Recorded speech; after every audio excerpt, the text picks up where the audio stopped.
오늘 우리가 함께 봉독한 누가복음 1장 46절 이하의 말씀은 마그니피카트라고 이렇게 명명이 됩니다.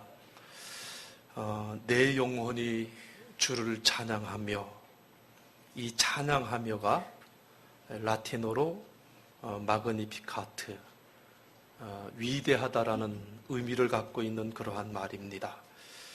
이 마그니피카트는 교회에서 불려지는 가장 유명한 기도요, 그리고 노래 중에 하나이지요. 초대교회부터 이 기도는 교회의 기도로 불려졌고, 또 중세에는 주로 수도원에서 저녁 기도로 드려졌던 내용입니다. 이 기도는 마리아가 수태고지, 즉 자기에게 임한 아기 예수의 잉태의 소식을 듣고 이를 찬양하는 노래예요. 46절 말씀에 보면 주를 찬양한다, 이 고백이 나오고요. 47절에 보면 내 구주를 기뻐하였다. 그리고 48절에는 만세의 날을 복이 있다 일컬으리로다. 이렇게 마리아가 찬양을 했는데, 여러분, 정말 마리아가 이렇게 기뻐할 수 있는 상황이었느냐? 아니지요. 우리가 교회 2000년사에서는 그렇게 되었지만 결과가 사실 그 수태고지를 듣는 순간은 아니었다라는 사실이에요. 여러분, 다른 사람이 이루어 놓은 결과만 보면 그게 쉬워 보인 것 같지만 정작 그 일을 이루고 또 선택을 해야 했던 그 순간은 결코 쉽지가 않았다는 거예요. 마리아는 지금 처녀의 몸입니다. 요셉과 약혼을 했지만 정식 결혼을 하지 않은 상태. 그러니 처녀가 임신을 했다면 그것은 그 당시로서는 정말 큰일입니다.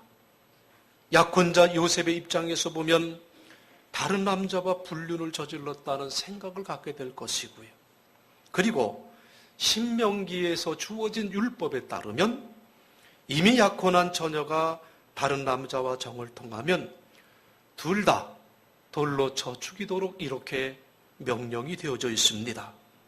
그리고 지금도 중동에서는 여성에 대한 가혹한 처분들이 있어요. 옛날에는 결혼을 일찍 했기 때문에 아마 마리아는 그의 나이가 15세 전후였을 것이다, 이렇게 학자들은 추정을 합니다.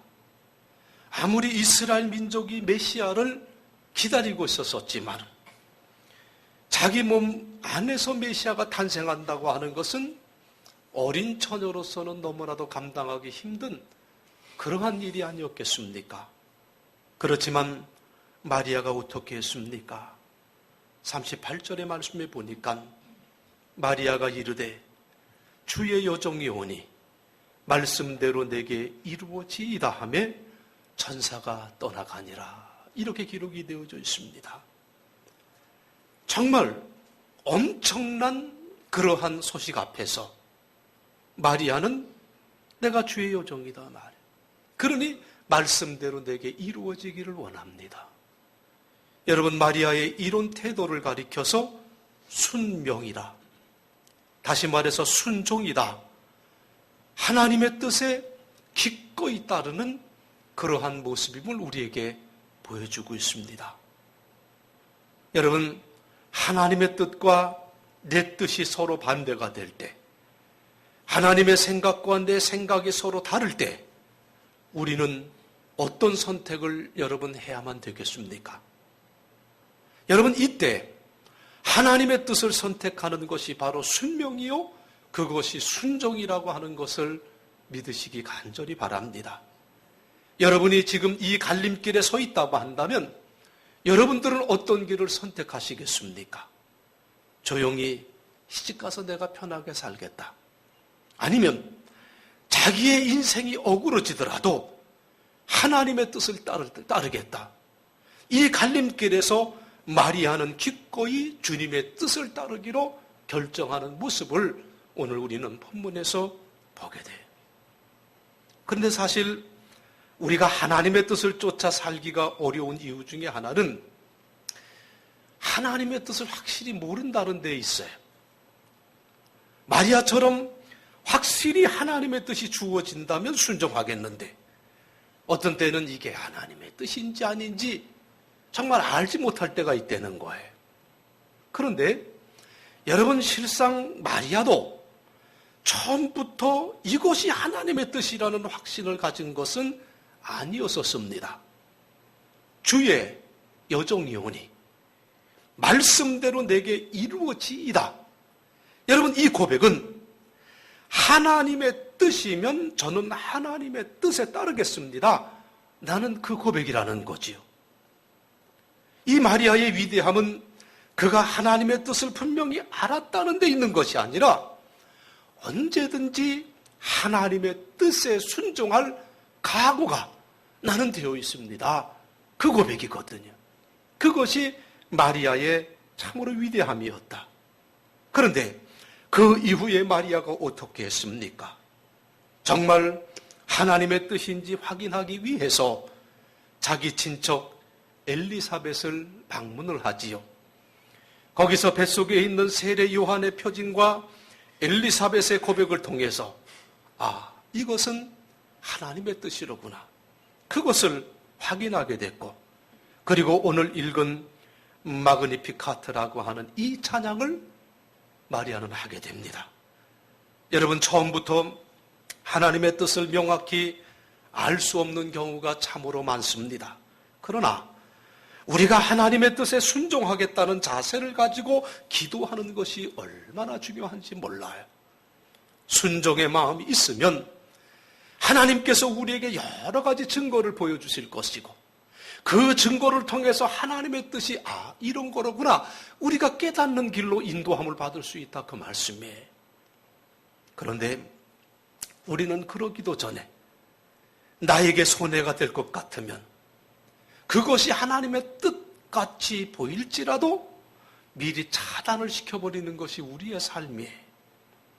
여러분, 마리아의 모습을 통해서 우리는 하나님의 뜻에 온전히 순종하는 법을 배울 수 있는 저와 여러분이 다들 되어야 될 줄로 믿습니다.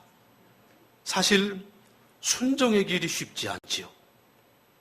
말씀드린 대로 지금 마리아의 상황은 하나님의 말씀에 순종했다. 그러면 잘못하면 돌에 맞아 죽을 수도 있습니다. 남편이 믿어주지 않으면 어떻게 합니까? 그러나 실상 어떻게 되었나요? 마리아가 죽었습니까? 마리아가 고생만 하는 불쌍한 여인이 되었습니까? 아니지요. 남편 요셉도 믿게 되었고, 마리아는 예수님 다음으로, 어떻게 보면 가톨릭에서는 예수님과 같은 반열에 놓을 정도로 복 있는 사람이 되었습니다. 여러분, 하나님의 뜻에 순종하면 하나님께서는 우리를 도우시고 우리를 영화롭게 만들어주신다고 하는 이 믿음을 꼭 가지시길 주의 이름으로 축복합니다. 여러분, 마리아의 찬양의 위대함은 그녀가 이미 이루어진 다음에 이런 고백을 하고 있는 것이 아니라 이루어지기 전부터 미리 찬양하고 그가 기뻐했다고 하는 사실이. 그래서 마리아의 노래는 주요 동사들이 다 과거형이에요. 확실히 이루어질 것을 믿는 확신에서 마리아는 과거형으로 하나님을 찬양하고 노래하고 있었다, 그 말씀이에요. 여러분, 지금 손안에 주어진 것은 아무것도 없고 지금 내게 이루어진 것은 아무것도 없지만 미리 감사하고 미리 기뻐했다는 거예요.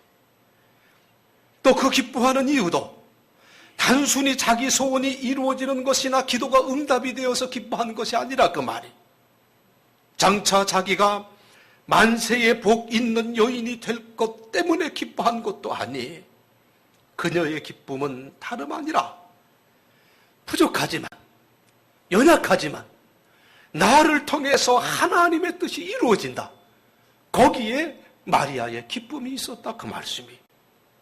자신이 그 뜻을 이루는 도구로 사용되어졌다, 거기에 마리아의 기쁨이 있었다는 사실이죠. 여러분, 오늘 우리의 모습은 어떻습니까? 오늘 우리에게 기쁨이 있습니까? 그렇다면 오늘 우리의 기쁨은 그 이유가 무엇인가요? 우리는 흔히 기도가 응답이 되거나 어떤 세상적인 영광이나 물질이 채워질 때 우리들은 기뻐해. 그런데 우리가 그것을 알아야 돼. 이런 기쁨은 세상 사람들도 다 기뻐하는 기쁨이다, 그 말이. 여러분, 우리의 기쁨은 그 기쁨을 넘어서 하나님께 있어야 될 줄로 믿습니다. 하나님의 뜻이 이루어지는데 우리의 기쁨이 먼저 있어야 된다. 그게 오늘 우리들이 회복해야 될 기쁨의 자세다, 그 말씀이. 여러분, 우리는 하박국의 기쁨을 너무나 잘 알아요. 비록 무화과 나무가 무성치 못하며 포도나무에 열매가 없으며 감람나무에 소출이 없으며 밭에 식물이 없으며 우리의 양이 없으며 외양간에 소가 없을지라도 나는 여호와를 인하여 즐거워하며 나의 구원의 하나님을 인하여 기뻐하리로다. 하박국서 3장 17절 이하에서 하박국 선지자는 그렇게 고백을 해. 그는 나는 물질적으로 손에 쥔 것도 없지만 기뻐하고 즐거워한다는 거예요. 오히려 고난이 닥쳐오고 있지만 나는 기뻐한다는 거예요. 왜 그렇습니까? 그는 분명히 이렇게 고백을 해. 나는 여호와를 인하여 즐거워하며 나의 구원의 하나님을 인하여 기뻐하리로다. 세상의 조건 때문에 내가 기뻐하고 즐거워하는 것이 아니라 하나님 때문에 나는 기쁘고 나는 하나님 때문에 즐겁다고 하박국 선지자는 고백하고 있습니다. 바로 하나님의 뜻이 이루어지고 있고 하나님의 선하신 뜻이 승리할 것을 믿기 때문에 기뻐하는 모습을 우리가 보게 되지요. 여러분, 우리의 기쁨의 근원이 무엇인가요? 하나님 때문에 기뻐하십니까? 아니면 하나님이 주시는 축복 때문에 기뻐하십니까? 내 손안에 쥔 것 때문에 기뻐하십니까? 아니면 하나님의 뜻이 이루어짐을 인해서 기뻐하십니까? 요즘 세상이 뒤숭숭합니다. 정치, 경제 모든 분야에서 자기 밝은 면이 보이지를 않아요. 그래서 사람들이 힘들어해요. 그러나 여러분, 우리가 이런 것들로 인해서 우리에게 주어진 하늘의 기쁨을 잃어서는 안 될 줄로 믿습니다. 우리는 부유하거나 가난하거나 잘 될 때거나 못 될 때거나 우리의 기쁨의 근원은 우리 주 예수님 때문에 우리는 기뻐하는 삶을 살아야 돼. 오히려 힘들어질지라도 그것이 만약 하나님의 뜻을 이루는 길이라고 한다면 우리는 기뻐하고 그리고 하나님을 찬양할 수 있어야 될 줄로 믿습니다. 이 경제 위기에는 하나님의 뜻이 있습니다. 그동안 우리 사회는 물질 만능주의로 달려왔어요. 공동체를 생각하기보다는 이기적인 삶을 살아왔어요. 사랑과 나눔보다는 부익부 빈익빈의 사회가 되었어요. 건강한 노동보다는 투기적이며 허황된 삶에 우리들이 흘러왔어요.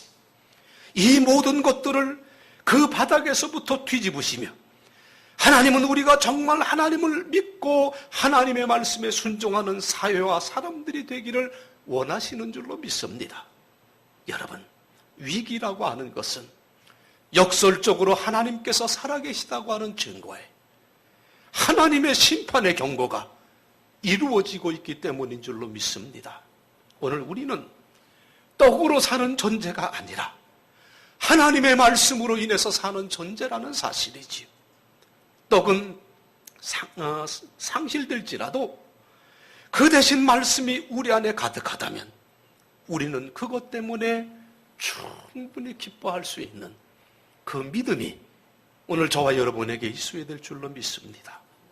마리아의 찬양은 그녀 스스로 한 여종의 찬양이라 했지만 예수님께서 이 땅에 가져오실 하나님 나라의 모습이 무엇인지 정확히 꿰뚫고 있었던 찬양이었습니다. 그 구체적인 모습이 51절에서부터 53절에 나타나 있는데 그는 그렇게 고백하고 있어요. 그의 팔로 힘을 보이사 마음의 생각이 교만한 자들을 흩으셨고 권세 있는 자를 그 위에서 내리치셨으며 비천한 자를 높이셨고 줄이는 자를 좋은 곳으로 배불리셨으며 부자는 빈손으로 보내셨도다. 마리아가 이렇게 찬양을 합니다. 여러분, 사실 이 표현은 굉장히 어떻게 보면 과격한 표현이에요. 우리는 이 마리아의 노래, 이 마리아의 찬송, 그 찬송을 통해서 마리아의 순종하면 무언가 아름답고 순수하고 갈등이 전혀 없는 낭만적인 성탄절의 이미지를 떠오르게 될 거예요. 그런데 여러분, 이 마리아의 노래에는 인간 역사에서 가장 첨예한 갈등이 이 찬양 안에, 이 노래 안에 드러나고 있는 것을 우리가 보게 된다는 거예요. 그래서 스탠리 존슨이라고 하는 분은 이 마그니피카트는 이 세상에서 가장 혁명적인 문서이다. 이렇게까지 표현을 했습니다. 마리아가 노래하는 하나님 나라의 질서, 그것은 세상의 질서와 달랐습니다. 세상의 질서는 교만하고 권세 있고 부자를 부러워하고 그들을 찬양하지만 예수님으로부터 시작되는 하나님의 나라는 그와 반대라 이 말이. 오히려 비천하고 줄인 자가 높임을 받고 하나님의 구원을 받는다고 노래하고 있어요. 여러분, 교만한 자가 누구입니까? 하나님 없이 혼자 살 수 있다고 하는 자가 교만한 자예요. 자기가 마치 하나님을 다 아는 것처럼 생각하고 하나님을 작은 자기의 틀로 가두려고 하는 자가 교만한 자인데, 여러분, 바리새인들이 바로 그러했다 그 말이에요. 그들은 누구보다 성경 지식이 뛰어난 자들이었지만 예수님을 알지 못하고 예수님을 십자가에 못 박았던 사람이 왜 그랬느냐? 자기들이 잘한다고 교만했기 때문에. 여러분, 우리 인간은 늘 겸손해야 될 줄로 믿습니다. 자기를 비우고 낮추고 모른다고 할 때 하나님은 그에게 자신을 나타내 보여주신다는 거예요.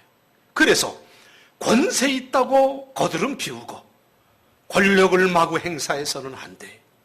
주님은 그런 자들을 내리치신다 그 말이에요.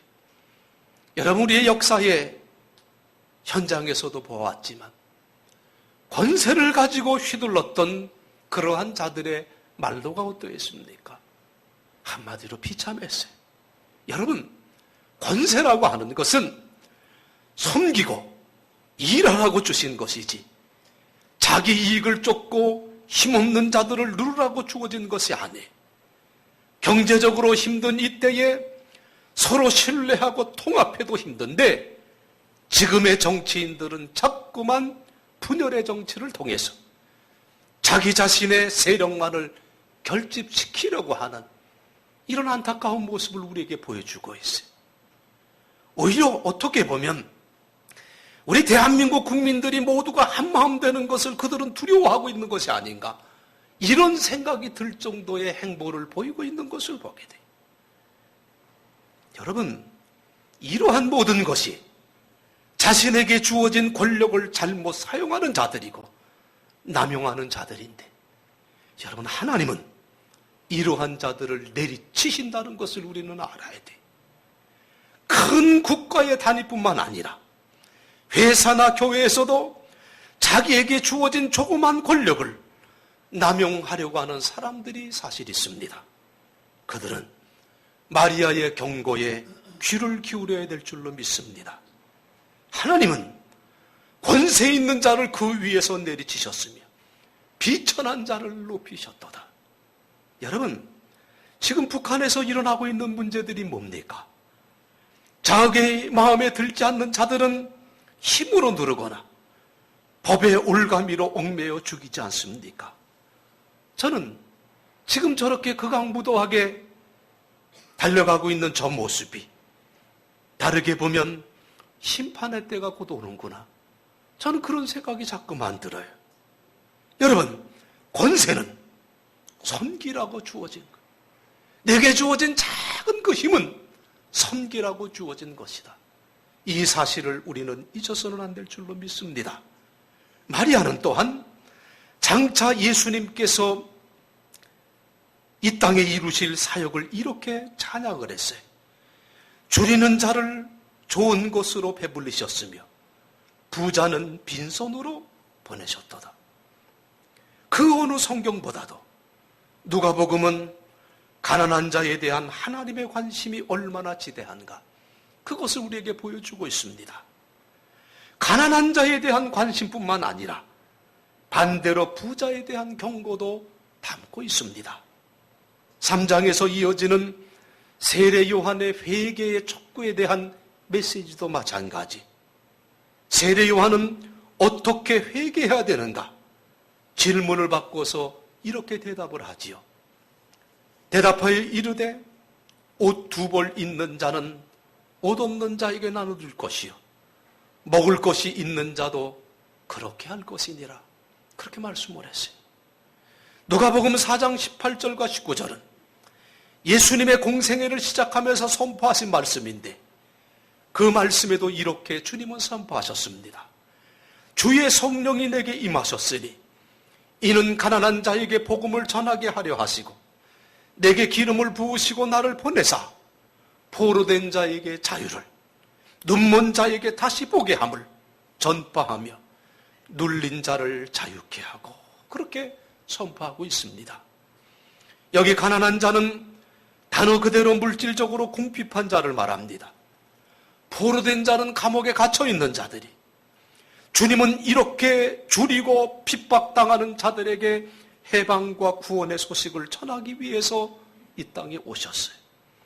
누가복음 6장 20절 이하는 마태복음의 산상설교와 대비되어지는 평지설교라고 하는데, 주님이 평지에 서셔서 말씀을 전하셨을 뿐만 아니라 낮은 곳으로 내려가시는 주님의 모습을 잘 보여주고 있기 때문에 그래.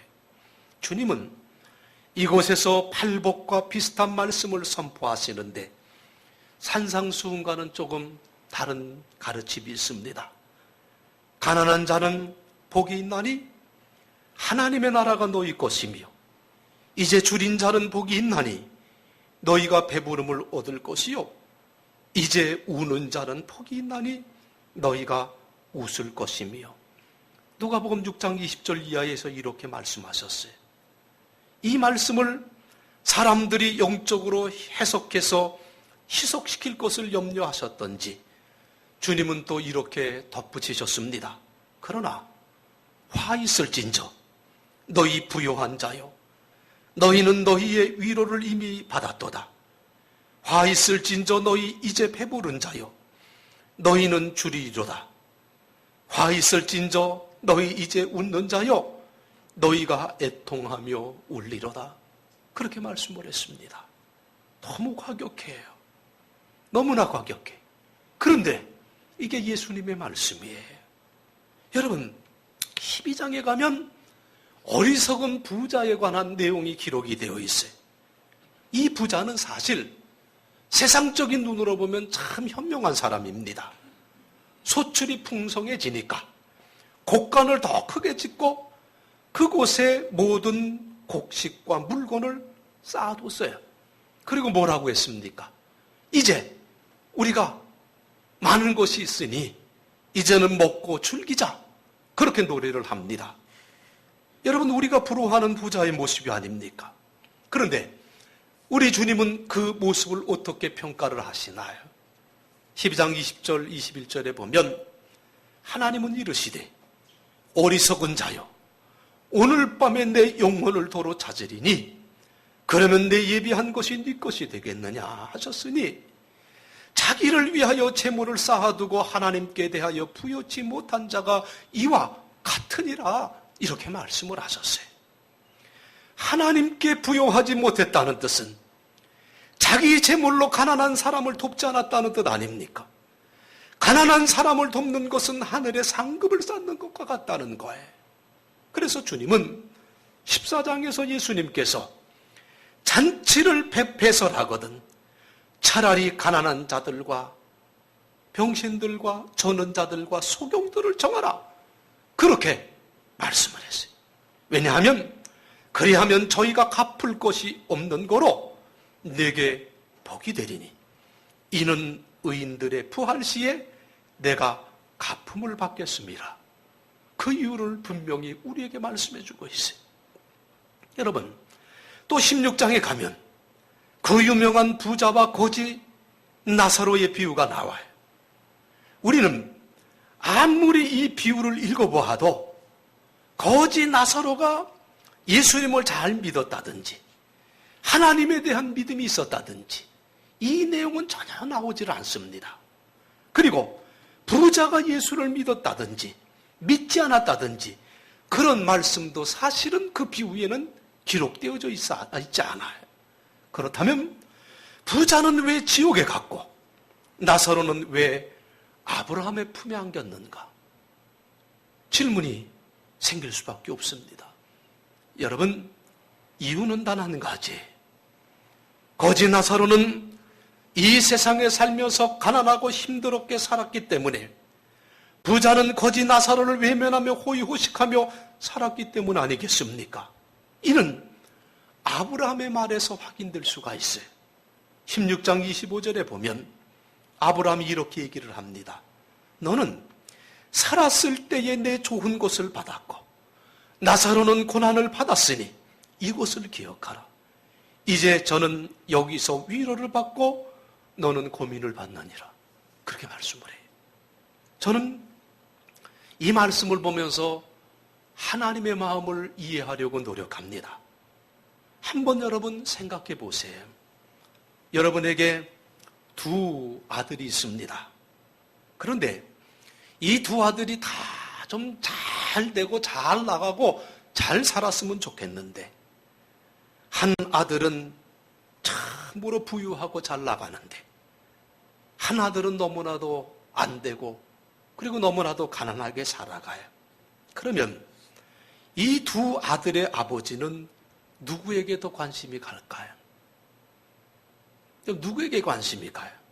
당연히 가난한 아들이 안쓰럽고 그리고 그에게 마음이 갈 거예요. 여러분, 아버지에게 약간의 재산이 있어요. 누구에게 주고 싶을까요? 응? 당연히 가난하고 힘든 아들일 거예요. 또 아버지가 보니까 형은 부자인데 아니 가난한 동생을 도대체 도와주지도 않아요. 관심도 갖지 않아요. 그럴 때 아버지가 그 형을 보는 부모의 마음, 그 아버지의 마음이 어떠할까요? 그건 괘씸한 거예요. 이런 괘씸한 놈 같으니. 아니 자기 형제가 저렇게 힘든데 저렇게 모른 척할 수가 있나? 아이 자기 체면 구긴다고 아는 척도 안 하나? 여러분, 어떻게 보면 이것이 부자와 거지 나사로 이야기의 핵심이라고 저는 생각을 해요. 세상의 부모도 그런데 하물며 하늘에 계신 하나님 아버지께서는 여러분 더 그러하지 않겠냐 그 말이에요. 그리고 여러분 누가복음 19장에 또 나아가 보면 삭개오에 관한 이야기가 기록이 되어져 있습니다. 부자요 세리장이었던 삭개오가 구원을 받았어요. 그 당시에 죄인이요, 이방인들처럼 어떻게 보면 그들 봐도 다 못하게 취급했던 이 세리 삭개오가 구원을 받았다. 여러분, 그 이유가 무엇입니까? 예수님을 믿었기 때문이기도 했지만 예수님을 믿은 이후의 결단이 아름다웠다 그 말이에요. 여러분, 삭개오가 뭐라고 고백을 했습니까? 주여 보시옵소서, 내 소유의 절반을 가난한 자들에게 주겠사오며 만일 내가 누구의 것을 훔친 것이 있다면 4배나 갚겠나이다. 여러분, 삭개오가 예수님께 이렇게 고백을 할 때, 예수 그리스도를 영접하고 예수를 믿고 난 이후에 이렇게 고백할 때 예수님은 이렇게 축복해 주셨습니다. 예수께서 이르시되 오늘 구원이 이 집에 이르렀으니 이 사람도 아브라함의 자손이라. 그렇게 복을 주셨어요. 여러분, 구원의 선포가 단지 예수님을 믿는다는 고백에서만 그친 것이 아니라 그가 가난한 자를 돕겠다는 결심 이후에 선포되어진 것이 삭개오를 통해서 주신 주님의 말씀이라는 것을 잊지 마시기를 간절히 바랍니다. 여러분, 가난한 자를 생각하는 것이 정의요, 주님의 뜻이. 신앙인들은 이 말씀을 따라서 자신의 물질에 대한 태도를 정할 수 있어야 될 줄로 합니다. 더 나아가서 교회는 이 말씀에 따라서 세상이 운영되도록 요구하고 정책에 반영되도록 기도해야 돼. 우리 한국의 교인들은 개인적으로는 신실하지만 그 신실하심이 사회적으로 확산되지 못하는 것은 이것이 우리 한국교회의 비극을 낳고 있다, 이 말. 이걸 우리가 알아야 됩니다. 여러분, 마리아의 노래는 정말 위대한 노래, 청순 가련한 한 어린 여종의 노래가 아니, 이 마리아의 노래는 성경 말씀의 핵심을 뚫고 있습니다. 하나님의 마음을 정확히 이해하고 있어요. 그러면서도 투철한 역사의식, 사회의식을 담고 있는 노래지요. 저는 우리 교회나 한국의 교회에 이런 마리아와 같은 강인하면서도 역사의식이 있는 신앙인들이 많아지기를 간절히 바랍니다. 요즘 우리 한국교회는 개인의 상처와 치유, 가정의 행복 등 극히 개인적인 문제에 대한 관심은 정말 많이 높아졌습니다.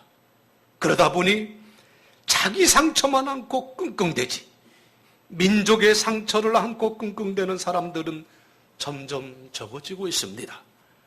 사회적이고 역사적인 이야기를 하면 왠지 영적인 것 같지가 않아요. 여러분, 실제 영적이라는 단어를 개인적이고 심리적인 것으로 어떻게 보면 너무나 바뀌어진 것 같은 모습을 또한 보게 됩니다. 구약 말씀이나 신약의 말씀을 보세요. 선지자들 대부분의 메시지는 사회와 역사를 향한 설교요, 선포였어요. 하나님 나라는 개인의 심령 가운데도 임하지만 바로 이 땅 위에 임한다는 사실을 우리는 간과해서는 안 될 줄로 믿습니다. 마리아의 기도, 마리아의 찬양은 결코 연약한 한 여자의 노래가 아니, 한 시대를 향한 하나님의 뜻에 기꺼이 자신을 바쳤던 위대한 여성의 힘이 있는 노래, 이게 마리아의 노래예요. 하나님의 뜻에 순종하는 사람처럼 강인하고 위대한 사람은 없습니다. 그 그릇은 연약한 질그릇 같을지라도 그 안에 담긴 하나님의 능력이 그를 위대한 사람으로 만들 수 있음을 우리는 믿습니다. 3.1운동을 주도했던 유관순 열사는 어떠했습니까? 그녀도 신앙의 사람이었고 17세의 소녀로서 천안병천에서 3.1운동을 이끌었던 소녀였었습니다. 그런 후에 체포되어서도, 그리고 모진 고문에도 굴하지 않았어요. 유관순 열사는 3.1운동에 참여하기 전에 이렇게 기도를 했습니다. 하나님이시여, 이제 시간이 임박하였습니다. 원수 외를 물리쳐 주시고 이 땅의 자유와 독립을 주셔서 내일 거사할 각 대표들에게 더욱 용기와 힘을 주시고 이로 말미암아 이 민족이 행복한 땅 되게 하소서. 주여 같이 하시고 이 소녀에게 용기와 힘을 주시옵소서. 대한독립 만세. 그렇게 기도를 했다고 합니다. 여러분, 하나님은 순종의 사람을 통해서 역사하십니다. 그가 아무리 작은 요정이라 할지라도 순종할 때 하나님은 위대한 도구로서 마리아를 사용하셨어요. 예수님은 성탄에 순종하는 이런 사람을 통해서 이 땅에 오셨습니다. 예수님은 오늘도 순종하는 사람을 통해서 당신의 역사를 이루어가고 계심을 여러분 믿으시고, 우리 모두 하나님의 순종의 도구로서 아름답게 쓰여지고자 준비하는 이 강림절 주간 되시길 주님의 이름으로 간절히 축원드리겠습니다.